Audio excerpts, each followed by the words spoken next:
So in this video we'll be looking at whether a £100 or $99 portable air conditioning unit is that much better than a $17 or £12.99 desk fan.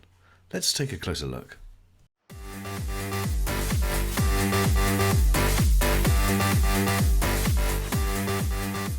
Don't forget to hit the red button to subscribe and click the notification bell to get my next video first. Okay, so this is the desk fan in question. Now I have featured it in a video which was about a year or so ago, and it was sent through to me and I absolutely love it. It's a USB desk fan. You press it once and you get one speed, and you press it again and you get a further speed. Now this is very basic, very simple, but actually it's surprisingly effective, and I'll link the review I did on this up above. Now, how does this compare to something a little bit more expensive? Now this is the EvaCHILL from EvaPolar. This is actually a 3-in-1 cooler, humidifier and filtration system for air. So effectively what this needs to do is significantly cool the air much more than a desk fan. Now the good news is we have got an electronic measure, so we will be able to take a temperature reading of what this is putting out compared to what the desk fan does. In terms of looks, I think that this is just about on the edge of being the right size. Any bigger and I think it would be too big for a desk. The other area where this works really well is if you had it on a bedside table, because again you can just have it quite close to you blowing air at you. Now one of the big benefits to this is the fact that it hydrates the air. So if you've ever sat in front of a fan for too long, or you've had a fan going at night, you quite often wake up with a dry, almost feeling like you've got a cold because of the dry air. Now this won't do that because it's actually hydrating the air in front of you.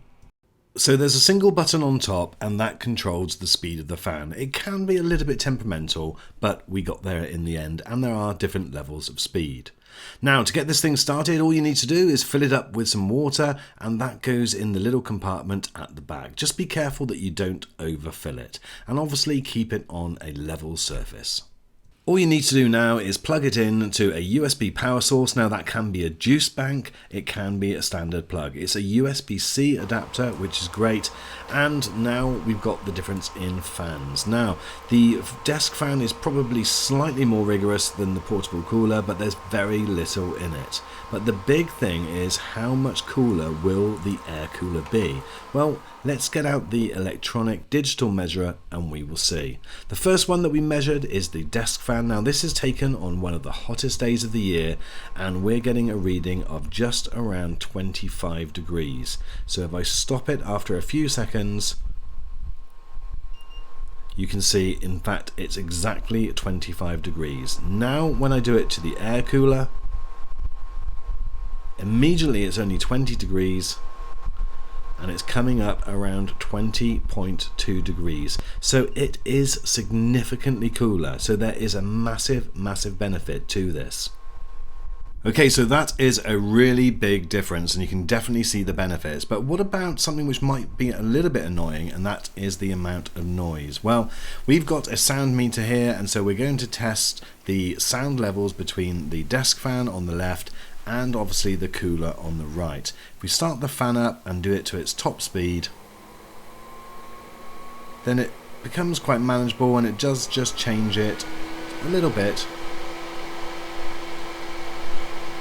And so you're getting a reading of around 71.6 to 71.7. Okay, so now there is obviously a lot more going on with the air cooler, and you'll find that it is significantly louder. And so when we turn this on, immediately it goes right into the 72s, and I think it peaks out at around 72.3. So in summary guys, this is a very good product for cooling the air. Now it definitely works, and it will make you significantly cooler than a normal standard desk fan. Is it worth the extra money of around 8 times as much? Well, that probably comes down to individual choice. I would have liked to have seen a few improvements on this. The things which are a little bit buggy is the switch, the turning on and turning off. Yes, it works okay, but sometimes it doesn't recognize that you're actually going to the next level, and you do need to keep on doing it. Also, you do have to sometimes reset this. You have to actually take the power out the back in order for it to move on to a different level.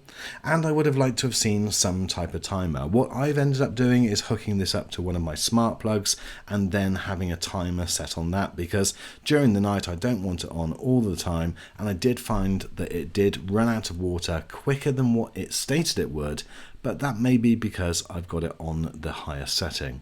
But this definitely does cool the air. It definitely does make it feel a lot more chilled. So if that's what you're after, certainly for a desk in the office at work, if you've got a warm room, this could be for you guys. Let me know what your thoughts are in the comments. I look forward to seeing you on the next video, and thanks as always for watching this one.